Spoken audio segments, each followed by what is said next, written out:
Transgender আর সমকামী এইটা একটা শব্দ মাত্র, কিন্তু এর ভিতরে লুকিয়ে আছে হাজারো নোংরামি। খ্রিস্টানের দেশে মুসলমানরা হক কথা বলেও বাঁচতে পারে, কিন্তু মুসলিম দেশে মুসলমান হয়ে হক কথা শুনলে তাদের গা পড়ে। কিছুদিন আগে আরেকটা ঘটনা ঘটলো না, মানুষ নাকি বানর থেকে তৈরি। আরে বুকা আবার মূর্খ, কান খুইলা শুন, তবু যেহিনী কি আল্লাহ তাআলা জ্ঞান বুধ কিচ্ছু দেয় না? এটা কোনো শিক্ষা নাকি? একজন ছেলে নিজের কিভাবে মেয়ে মনে করবো ওইটা শিখানো হচ্ছে, ওইটা কোনো শিক্ষা? মানে জাতিরে ধ্বংস করার একটা ফাঁদ। জীবনে যা কিছুই করো কখনো আল্লাহর ইবাদত নাহি ছাড়ো। আপনার বাবা ছিলেন একজন মুসলিম ঘরের সন্তান, বর্তমানে আপনি একজন মুসলমান। আপনি যারপর হজ পালন করছেন, জাকাতের সময় জাকাত দেন, রমজান আসলে রোজা রাখেন, 5 ওয়াক্ত নামাজ পড়েন, কিন্তু আপনার সমস্যা হচ্ছে কি আপনি হক কথাই বলেন না। তার মানে আপনি কিচ্ছুই করেন না, মানে ইবাদতের মূল জিনিসই আপনি ছাইড়া দিচ্ছেন। যেরকম ভাবে ধরেন নামাজ পড়তে গেলে উজুর দরকার হয়, উজু যদি না করেন নামাজই হইল না, তাহলে ওরকম ভাবে ইবাদতের মূল হচ্ছে গিয়ে হক কথা। আল্লাহ তাআলা বলেন যে আমার প্রিয় বান্দা সে হক কথা বলে যে, আর আপনি হক কথাই বলতেছেন না, তাহলে কি আল্লাহ তাআলার কাছে আপনি প্রিয় হইতে পারছেন? কখনোই না। তো এই ক্ষেত্রে বলি যে হক কথা বলেন না, ওইটা আপনার ইমানি দুর্বলতা। আর একজন হক কথা বলে ওইটা দেখলে আপনার গা জ্বলে, ওইটা হচ্ছে আপনার ইমান একেবারেই নাই। বুঝতে পেরেছেন? তো এই ক্ষেত্রে বলি যে হক কথা যদি আপনি নাই বলতে পারেন, আরেকজন বললে তারা উৎসাহিত করুন। তারা দেখলে জ্বলবেন কেন? আপনি একজন মুসলমান, আমাদেরকে কে সৃষ্টি করছে ওইটা দ্বিতীয় করে বলা লাগে না। মানে আল্লাহ সৃষ্টি করছে, আবার মৃত্যুর পর আল্লাহর কাছে আমরা ফিরে যাব। এমপি, মন্ত্রী, রাষ্ট্রপতি, শিক্ষামন্ত্রী, যদি আপনাকে তারা সৃষ্টি না করে থাকে, মানে আপনি যদি ওইটা বিশ্বাস করেন আল্লাহ আমারে সৃষ্টি করছে, এই জমিনে হক কথা বলতে গেলে আপনি এত ভয় পাচ্ছেন কেন? আমার ধারণা মতে বাংলাদেশের এমন কোনো লোক নাই এখনো পর্যন্ত ওই বিষয়টা জানে না। আসিফ মাহতাব উৎস স্যারকে যে ভার্সিটি থেকে ক্যান্সেল করা হয়েছে, মানে ভার্সিটি থেকে বাতিল করা হয়েছে। এখন অনেকের মনে প্রশ্ন আসতে পারে, অনেকে আবার কমেন্টও করতেছে, অনেকে আবার মেসেজও দিচ্ছে যে ভাই কেন বাহির করা হয়েছে। হ্যাঁ, ওই বিষয়টা নিয়ে আজকে কথা বলবো। আবার অনেকে মেসেজ করছেন যে ভাই ওনারা তো বাহির করছে শুনলাম সমকামী আর ট্রান্সজেন্ডার বিষয় নিয়ে, তো ট্রান্সজেন্ডার আর সমকামী ওই বিষয়টা কি ভাই? ওইটাই তো বুঝতেছি না। মানে এই দুইটা শব্দের অর্থ কি, ওই দুইটা শব্দের মূল মানে কি, ওইটাই তো বুঝতেছি না। তো ওই বিষয়টা যারা জানেন না তাদের জন্যই বলতেছি। ট্রান্সজেন্ডার আর সমকামী এইটা একটা শব্দ মাত্র, কিন্তু এর ভিতরে লুকিয়ে আছে হাজারো নোংরামি। সমকামী আর ট্রান্সজেন্ডার নিয়ে আমি আপনাদেরকে ছোট্ট একটা এক্সাম্পল দিচ্ছি। যেমন ধরেন আমি একজন ছেলে, ওইটা কোনো সন্দেহ নেই, আমার মুছ আছে, তারপর দাড়িও আছে, হয়তো ক্যামেরায় বোঝা যায় না কিন্তু দাড়ি আছে।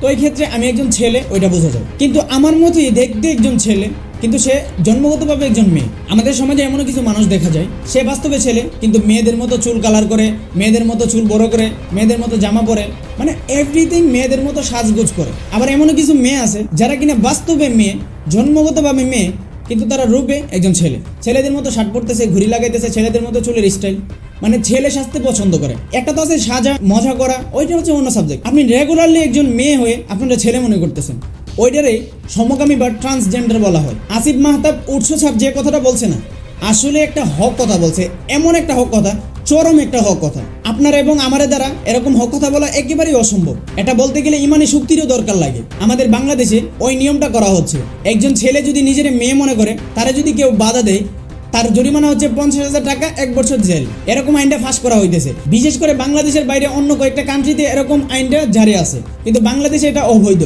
আর আল্লাহ তাআলা এটা হারাম বলছে। তুমি একজন মেয়ে, মেয়েদের মতো চলাফেরা করবা। তুমি একজন ছেলে, ছেলেদের মতো চলাফেরা করবা। তুমি কেন মেয়েদের জিনিস লাগাইবা? মেয়েদের মতো চলাফেরা করবা। তুমি একজন ছেলে কেন মেয়েদের মতো সাজবা? আর তুমি একজন মেয়ে কেন তুমি ছেলেদের মতো সাজবা? ওইটাকে আল্লাহ তাআলা হারাম বলছে, আর বাংলাদেশে অবৈধ ছিল, ওইটারে বৈধ করা হচ্ছে। ওইটা নিয়ে আসিফ মাহতাব স্যার প্রতিবাদ করার কারণে ওনাকে ভার্সিটি থেকে বাতিল করা হয়েছে। কেন ভাই? এটা কি মুসলিম দেশ না? আপনি একজন মাদ্রাসার শিক্ষক, আপনি হক কথা বলবেন, মাদ্রাসা থেকে বাইর করে দেওয়া হইব। আপনি একজন স্টুডেন্ট, হক কথা বলবেন, আপনাকে ক্লাসরুম থেকে বাইর করে দেওয়া হইব। কেন ভাই? এরকম কেন? মুসলিম একটা দেশের মধ্যে হক কথা বলবে, ওইটাই স্বাভাবিক। খ্রিস্টানের দেশে মুসলমানরা হক কথা বলেও বাঁচতে পারে, কিন্তু মুসলিম দেশে মুসলমান হয়ে হক কথা শুনলে তাদের গা পড়ে। ব্র্যাক ইউনিভার্সিটি নিয়ে আমি আর কি বলবো? ওইটার এমন এমন ঘটনা আছে, এমন এমন জঘন্য ঘটনা আছে, যেগুলো শুনলে আপনার গায়ের পশম দাঁড়িয়ে যাবে। একজন লোক ওইখানে ইন্টারভিউ দিতে গেছে, তার চেহারার মধ্যে দাঁড়িয়ে ছিল। কেন দাঁড়িয়ে ছিল? এই জন্য তারা অ্যাকসেপ্ট করা হয়নি। ব্র্যাক ইউনিভার্সিটির শোরুমে একজন মহিলা গেছিল হিজাব আর বোরকা পরে, তাকে প্রবেশ করতে দেওয়া হয় নাই। কেন? সে বোরকা আর হিজাব পরছে। আরো যে কত তথ্য আছে ভাই, ওইগুলো দিলে তো একদম শেষ। মানে ওইগুলো দিলেও নিজের কাছে খারাপ লাগে। আমার দেশে এরকম হচ্ছে, কেউ প্রতিবাদ করে না, আর যে প্রতিবাদ করে তারাই সবাই দেখতে পারে না। মানে ভাই বলি কি, সময় থাকতে নিজের জেহেনটাকে একটু খাটাও, সময় থাকতে আল্লাহর জন্য কিছু করো। সারা জীবন তো আমরা গুনাহ করি, কিন্তু হক কথাটা বলতে পারবো না। আসিফ মাহতাব স্যার কেন প্রতিবাদ করছে? ওনার কি দরকার ছিল প্রতিবাদ করার? কোনো দরকার ছিল না। ওনার কোনো মানে আছে? উনি যে প্রতিবাদ করছে ওনার কোনো লাভ হয়েছে?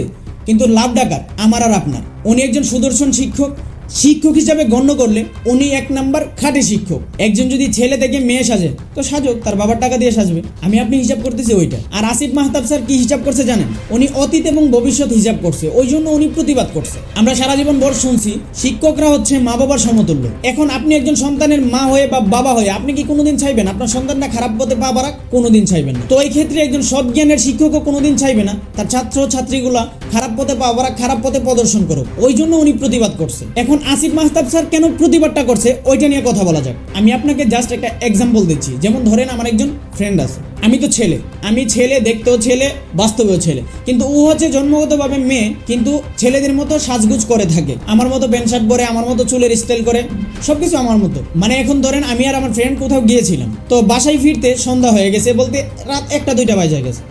তখন যদি রাস্তাঘাটে কেউ দেখে, দারোয়ান টারোয়ান নেন থাকে না, তো যদি জিজ্ঞেস করে দুইজনকেই ছেলে বোঝা যায়, তো কি বলবো? কোথা থেকে আসছো, এত রাত কেন, এতটুকু, আর কিচ্ছু জিজ্ঞেস করবে না। যদি ওখানে যদি একজন ছেলে আর মেয়েকে দেখে তাহলে তো অনেক কিছু জিজ্ঞেস করবে, তোমার বাবার নাম্বার দাও, তোমার মার নাম্বার দাও, বাড়িতে ফোন দেই, খবর নেই। যদি বলি আমরা বিবাহিত তখন বলবে যে নাম্বার দেন, আমরা কথা বলি।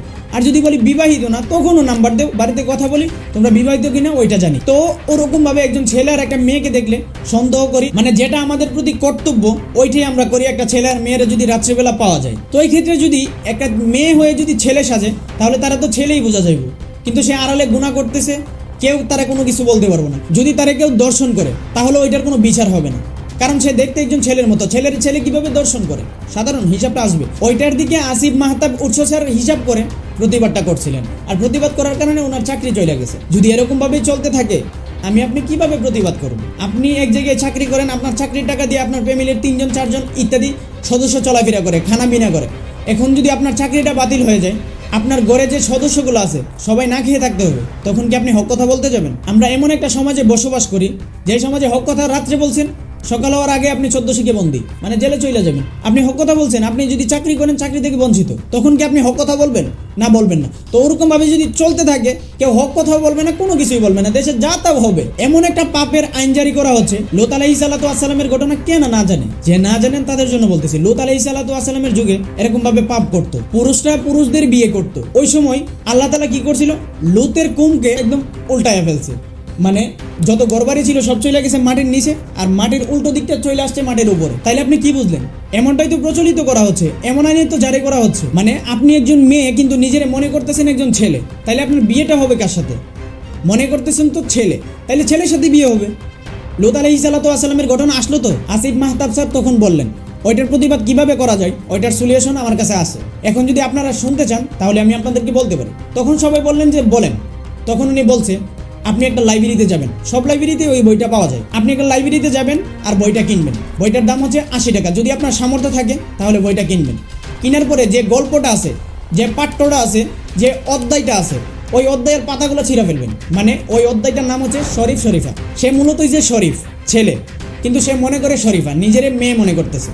তো যে অধ্যায়টা আছে ওইটা ছিঁড়ে ফেলবেন, ছিঁড়া ডাস্টবিনে ফেলাই দিবেন। আমার টাকা দিয়ে আমি ছিঁড়ছি, কারো বলার কোনো অধিকার নেই। আমার টাকা দিয়ে আমি 80 টাকা দিয়ে কিনে ছিঁড়ছি, ছিঁড়ার পরে ওনাকে বইটা ফেরত দিয়ে দিবেন, দিয়ে বলবেন যে এটা অর্ধেক দামে বেচো। মানে ওইটার দাম তো 80 টাকা, তুমি 40 টাকা বিক্রি করো, দামও কমলো, মধ্য দিয়া ওইটা থেকেও জাতি বাইছা গেল। ওইটা কোনো শিক্ষা নাকি? একজন ছেলে নিজের কিভাবে মেয়ে মনে করবো ওইটা শিখানো হচ্ছে, ওইটা কোনো শিক্ষা? মানে জাতিরে ধ্বংস করার একটা ফাঁদ। কিছুদিন আগে আরেকটা ঘটনা ঘটলো না, মানুষ নাকি বানর থেকে তৈরি। আরে দ্বারা কান খুইলা শুন, তবু যেহিনী কি আল্লাহ তাআলা জ্ঞান বুধ কিচ্ছু দেয় না। মানুষকে কে বানাইছে? আল্লাহ বানাইছে। আর আল্লাহ যে সারা জীবন কোরআনে বইলা দিছে মানুষ আদম আলাইহিস সালাতু ওয়াস সালাম থেকে সৃষ্টি হয়েছে, মাটি থেকে তৈরি হয়েছে, ওইটা তাদের বিশ্বাস হয় না। তারা নাকি বানর থেকে তৈরি হয়েছে। তাইলে যারা এই কথাটা বলছে তারা মূলত বানর থেকে তৈরি হয়েছে, আমরা না। আমরা বানর থেকে তৈরি হয়েছি এই কথা আমরা বিশ্বাস করি নাই, এমনকি করি না, আর ইনশাল্লাহ ভবিষ্যতেও করবো না। ওই যে একটা কথা আছে না, যে যেমন তার ধারণা তেমন। তারা বানর থেকে তৈরি হয়েছে, এই জন্য তারা সবাই মনে করতেছে বানর থেকে তৈরি হয়েছে। শিক্ষাগত কোনো যোগ্যতা নাই, টাকা দিয়ে পদ পাওয়া গেছে, এই জন্য এই অবস্থা। যদি সে লেখাপড়া করে বড় হইতো তাইলে তো একটুখানি গিলু থাকার কথা। তারা কি লেখাপড়ার মধ্যে এটা শেখানো হয়েছে? বানর থেকে মানুষ সৃষ্টি হয়েছে। আমার ছোট বোন, আমার ছোট ভাই, আপনার ছেলে মেয়ে লেখাপড়া করে, এরকম একটা শ্রেণীর মধ্যে শরীফ শরীফা গল্পটা ঢুকানোর মানে কি? তারা ওইটাই তো বোঝাচ্ছে একজন ছেলে কিভাবে মেয়ে হইব, ওইটার উপায় শিখাচ্ছে। তাহলে এই সমাজ থেকে আমরা কি শিখবো? ওই জন্য বলি যে ভাইয়েরা, হক কথা বলতে শিখুন। আল্লাহ আমাকে আপনাকে সৃষ্টি করছে হক কথা বলার জন্য। মোবাইল দিয়ে স্ট্যাটাস দিবেন, প্রতিবাদ হবে না। আপনাকে মাঠে নামতে হবে। ওই জন্য বলি যে মুসলমানরা কারো কাছে কখনো মাথা নত করে নাই, এমনকি করে না, ইনশাল্লাহ ভবিষ্যতেও করবো না। আর তোমরা যতই ফাঁদো না কেন, ইসলামকে কেউ কখনো ধ্বংস করতে পারে নাই, এমনকি পারে না, ইনশাল্লাহ ভবিষ্যতেও পারবে না। যারা ইসলামকে ধ্বংস করতে চাইছে তারাই ধ্বংস হয়েছে, বরঞ্চ ইসলাম টিকে আছে।